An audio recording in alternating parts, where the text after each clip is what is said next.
108 कुंडात्मक भगवान लक्ष्मी भाइयों के इस महाअनुष्ठान की पूर्ण आहुति एवं समापन दिवस के इस शुभ अवसर के विशाल मंच पर विराजमान हमारे मुख्य अतिथि यशस्वी, ओजस्वी, तेजस्वी, स्पष्टवादी एवं सरदार पटेल की छवि को अपने अंदर समेटे हुए भारतीय संविधान के पालन करते हुए संसद में शेर की तरह दहाड़ने वाले सशक्त प्रखर राष्ट्रीय नेता के नाम से जाने जाने वाले भारतीय सरकार में माननीय गृह मंत्री श्रीमान अमित शाह जी, इनका तहे दिल से बहुत बहुत अभिनंदन करता हूँ, वंदन करता हूँ।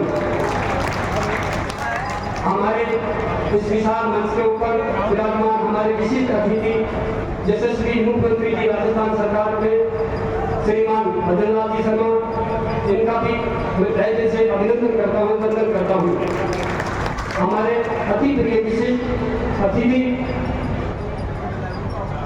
अमित शाह के नवरत्नों में से श्रेष्ठ रत्न के नाम से जाने जाने वाले, शांत चित्त वृत्ति से काम करने में विश्वास रखने वाले के नाम से जाने जाने वाले श्री मान भूपेंद्र जी, भारत सरकार के अंदर वन, पर्यावरण एवं जलवायु परिवर्तन मंत्री, आप सभी का इस गुरुदेव की तपोभूमि के अंदर तहे दिल से अभिनंदन करते हुए बहुत वंदन करता हूँ, बार-बार वंदन करता हूँ। आप सभी महानुभावों से भी विनती करना चाहूँगा, इनके स्वागत में जोरदार तालियों के साथ स्वागत करें। मैं बहुत देर के लिए कहूँगा, इनका बहुत सीमित टाइम है। ये पूरे देश की एक वसुदेव कुटुंब की भावना से ये अपने कार्य को अंजाम दे रहे हैं। तो पूरा विश्व हमारा परिवार ऐसे हमारी संस्कृति है, भारतीय संस्कृति है।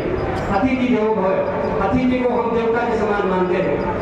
ऐसी प्रकार की प्रवृत्ति रखने वाले जहाँ तक मानुष हो वहाँ ऐसे संस्था का काम तो बहुत दूर की बात है, इसका नाम लेना भी बात है। लेकिन हमें बार-बार घेरा जाता है, तुम ऐसे क्यों हो, तुम ऐसे क्यों हो।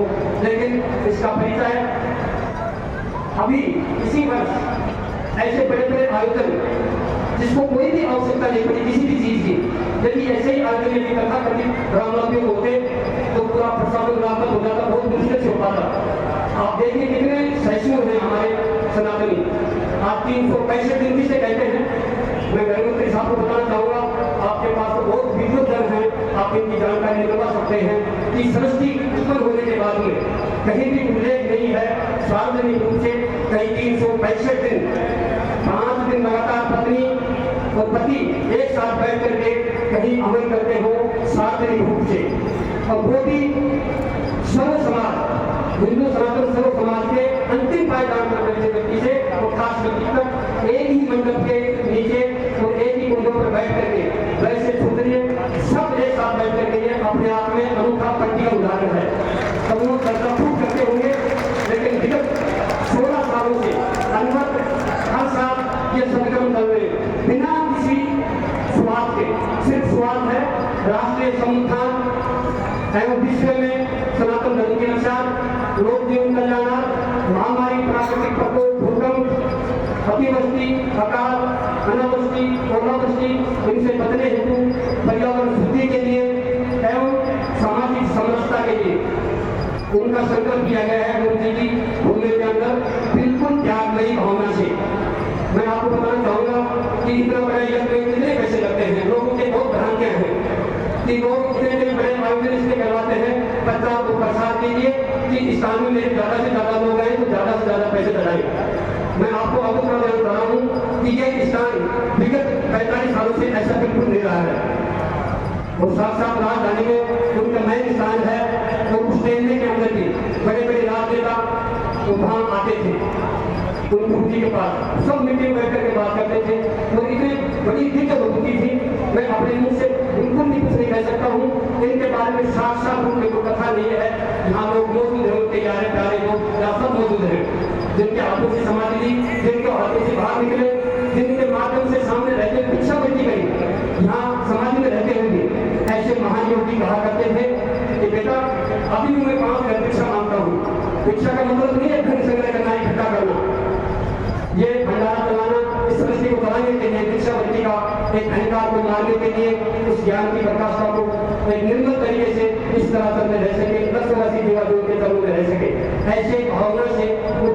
करते थे। और उन्होंने कहा था कि मेरी 2 समाधि लोगों के सामने है और एक समाधि मेरी डूब चल रही है। इसका साफ उदाहरण ये 365 दिन का यज्ञ है। मैं ये भी कहना चाहूँगा हमारे मुख्यमंत्री जी को कि ये पहला नहीं है, ये दूसरा विश्व का सबसे बड़ा लंबी अवधि तक चलने वाला यज्ञ है। मैंने 2019 में भी किया था जब कोरोना काल था, और मैंने उससे पहले कह दिया था कि ऐसा समय आएगा कि पूरा विश्व रुक जाएगा। तो लोग मजाक करते थे, महाराज जी क्या कहते हैं, सृष्टि की रचना कितनी लंबी है, अभी तक तो कोई ऐसा इतिहास नहीं है कि ऐसा विश्व रुक जाएगा। ऐसी महामारी आएगी, तुम्हारे डॉक्टर साइंटिस्ट सब फेल हो जाएंगे। और सदनों हमारे यज्ञ के उपरांत के बीच में ही ये कोरोना काल आया, लेकिन गुरुदेव की कृपा कि 365 दिन यज्ञ चला बिना किसी विरोध के और इतनी शांति से, और लोग बहुत ऑडियो वीडियो देखते थे कि भारत का क्या हाल होगा। लेकिन भारत के अंदर हमने ये भी संकल्प किया था कि जनसत्ता के अंदर राष्ट्रभक्त आए जिससे देश का संचालन कर सके, भारत की मान और मर्यादा को कायम रख सके, जो हमारी संस्कृति जो हमारे संस्कार रहे हैं उनको वापस पुनर्जीवित कर सके। तो सदियों में जानता भी नहीं था कि कौन कैसे क्या आएगा, तो पता नहीं उनके अनायास ही मुझसे क्या क्या चीजें निकलवा रहे थे, तो वो सब चीजें आज साकार रूप में दिख रही है। सबों इसमें कतई कोई झूठ नहीं है, कोई बातचीत नहीं है। गुरु महाराज का स्थान कितनी क्या करती है, और 45 सालों से स्थान है वो, लेकिन वहाँ के लोग कभी भी ऐसी चर्चा नहीं करते थे भारत के बारे में कि ऐसा है वैसा है। लेकिन अब रोज संदेश आते हैं, जब से हमारे यशस्वी प्रधानमंत्री जी गद्दी आसीन हुए हैं, प्रधानमंत्री पद को सुशोभित किया है, तब से लेकर के आज तक लोगों को वो वाइब्रेशन आया है जो आप देखने को आप सामने मिल रहा है। सपनों उनको बहुत बहुत यहाँ से आशीर्वाद, और हमारे मुख्यमंत्री जी को बहुत ही बहुत ज्यादा आशीर्वाद कि इनको आत्मा को बहुत बहुत ऐसे ही भारत की परंपरा को, तो भारत की परंपरा ऐसी नहीं है किसी को तोड़ने की है, किसी पर कब्जा करने की है, ऐसा बिल्कुल भी नहीं है।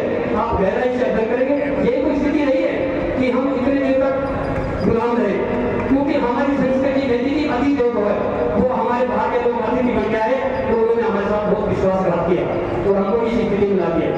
लेकिन हम पुनः खड़े होते कोई अस्थि है मिट्टी नहीं है, ऐसी भावना को पुनः जागृत करते हुए ये भारत की भूमि ऐसे तपस्वियों को पैदा करती है, और जब जब पापमयी गंगा भर जाती है तब वे स्वयं परिमार्जन करना चाहते हैं, तो वो खुद स्वयं उसके माध्यम से आते हैं और इसको उद्धार करने के लिए, पापों को नष्ट करने के लिए ऐसे संत रूप में अवतरित होते हैं। आपके हमारे बीच में ऐसे संत सिद्धि योगी बाबा बालनाथ जी प्रकट हुए, और आपके हमारे बीच में नॉर्मल तरीके से इस तरीके से निकल गए और इतना बड़ा कुछ कर गए जिसकी कोई सीमा नहीं है, और सृष्टि के अंदर एक नई विचारधारा डाल गए कि यज्ञ किस तरीके के हो सकते हैं। सदियों आप समझ रहे हो कि कितने पैसे लगे होंगे। मैं हमारे मुख्यमंत्री जी को बताना चाहता हूँ कि इसमें सिर्फ 8,200 रुपए लेते थे, तो सिर्फ मात्र 108 लोगों के बनते थे 8,00,000 रुपए, जिसमें एक मंडप भी नहीं बनता। तो वो सोचते हो फिर कैसे किया इसे।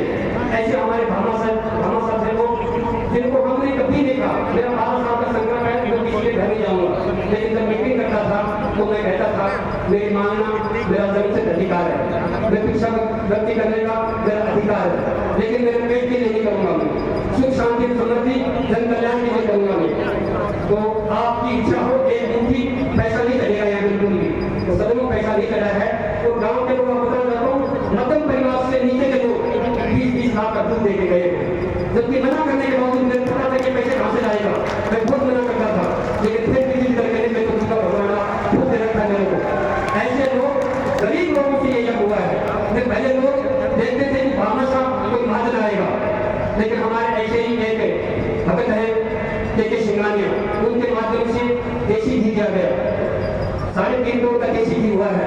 आप तो हिसाब तो लगाते हैं, 5,000 को गुना करते हैं 14,000 लोगों से, लेकिन आप देखिए खर्चा कितना हो रहा है। दूसरी बात, ऐसा सबका निर्विघ्न होना ये अपने आप में असंभव था।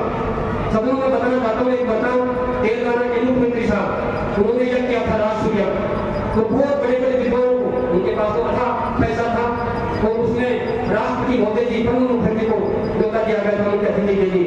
अब वो हमारे एयरपोर्ट पे ही उतरे थे, उस मंडप की आग लगी थी, वो भी उसमें भी विफलता हो गई थी। तो सदियों आज आप देख रहे हैं साक्षी रूप में 365 दिन तक, तो ये तो हमारी ग्रामीण प्रदेश के अंदर लावनी चल रही थी। ये है भक्तों के अंदर आस्था, उनके प्रति आस्था, ये हमारे सनातनों के भाव, ये हमारी संस्कृति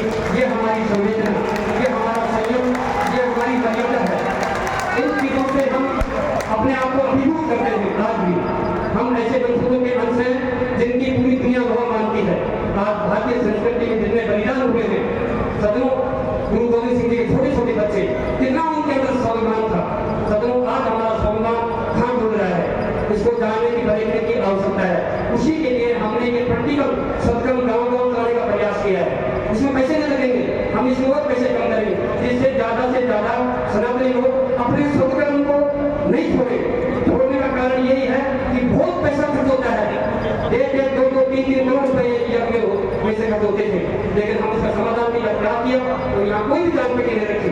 यहाँ कितने भी पूजा करने वाले थे, उनसे देवताओं के लिए 1 रुपए गिफ्ट का, मैं मुख्यमंत्री सावधान जाता हूँ, पूजा में 1 रुपए गिफ्ट का, पैसों का कोई महत्व नहीं था। यहाँ सिर्फ श्रद्धा और आस्था का महत्व को ध्यान में रख करके, तो हमारी संस्कृति को, मर्यादा को ध्यान में रख करके, और यज्ञ की परंपरा, यज्ञ की महिमा क्या है उसको ध्यान में रख करके ये यज्ञ किए गए थे। अंत समय के अंदर हम कोई पैसा नहीं लिया। और आपको बताना चाहूंगा, अंतिम पायदान पर बैठा व्यक्ति, यहाँ मैं जाति सूचक से नाम नहीं देना चाहता हूँ, क्योंकि हमारे जाति सूचक नाम नहीं चलता था। लेकिन भाई आप का बना करके ऐसा विध्वंस, ऐसा जहर डाल दिया, आज हम भाई भाई एक नहीं हो रहे हैं। ये स्थिति बहुत दयनीय स्थिति है, इसको सुधारने की आवश्यकता है। तो सुधारने का प्रयास, सामाजिक समरसता का प्रयास, एक छोटा सा उदाहरण इस गुरु जी की भूमि के अंदर किया गया है। यहाँ वैसे से लेकर के सूत्र तक एक साथ एक मंडप के नीचे बैठ करके, एक कूट पर बैठ करके और एक पंडाल में बैठ करके खाना खाए, कहीं भी विभिन्नता आई हो। तो सदनों, ये सब हमारे मन के बनाए चीजें हैं, जो हमारी वास्तविक मान मर्यादा है, जो वेदों की संस्कृति है, जो वेदों का ज्ञान है, वो वास्तविक ज्ञान है। फिर तथाकथित को कितनी बनाते थे, लेकिन जो वास्तविक ज्ञान है वो हम 4 महीनों में है बस। आज देखो तथाकथित कितनी जातियां बनी, आज लोकसभा के अंदर कितनी लड़ाइयां होती हैं कि हमारे देश की स्वतंत्र आजाद हुआ, उसकी नीति एक ही बंद कर दी।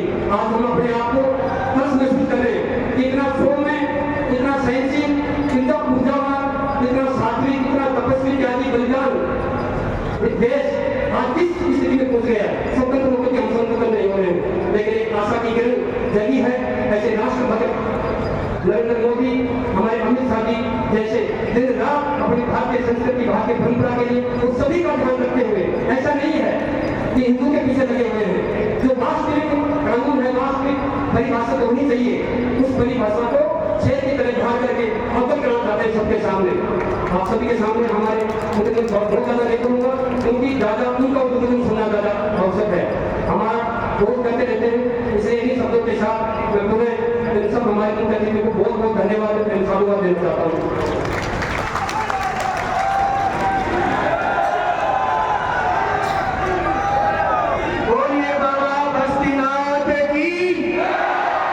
सर्वस्व यज्ञ का आचरण करवा करके बाबा ने सर्वस्व का संदेश दिया।